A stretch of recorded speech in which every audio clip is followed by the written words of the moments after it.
రైతుల రుణమాఫీ చేస్తామని హామీ ఇచ్చి రైతాంగాన్ని నిలువున దగా చేసింది కాంగ్రెస్ పార్టీ ప్రభుత్వం. 2 లక్షల రుణమాఫీ చేస్తాము. ఈరోజు రుణమాఫీ గురించి మరి అనేక రకాలుగా ఓట్లు పెట్టి మోసం చేస్తూ ఉన్నారు.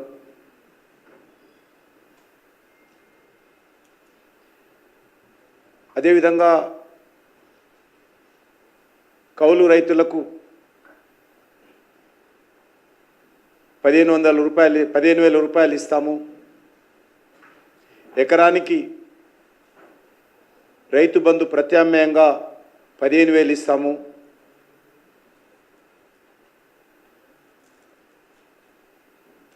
వరి పంటకు క్వింటాలకు 500 బోనస్ ఇస్తాము.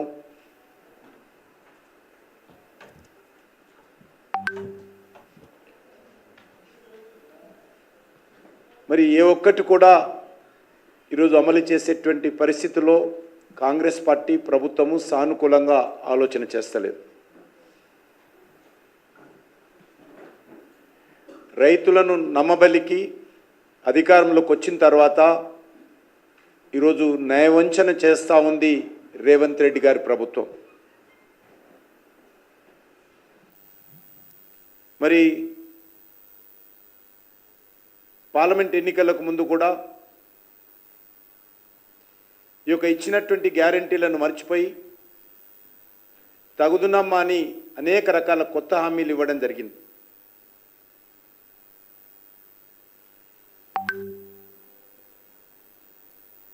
దేవుడి పేరుతో దేవతల పేరుతో ఒట్లు పెడుతూ ప్రజలకు మాత్రము పంగనామాలు పెడతా ఉంది కాంగ్రెస్ పార్టీ ప్రభుత్వం అని మనం చేస్తూ ఉన్నాను.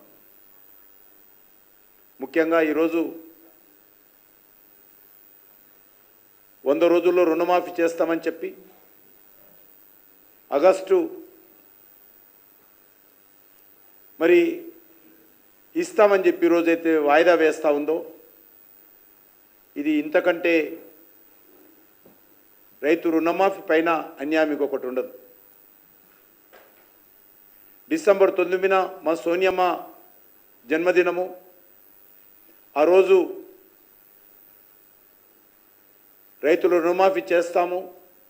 ఒకవేళ పొరపాటున రైతులు ఎవరైనా బ్యాంకులకు మీ అప్పులు చెల్లిస్తే కొత్తగా తీసుకోండి, ఆ డబ్బులను కూడా ప్రభుత్వం మీకు ఇచ్చేస్తుంది.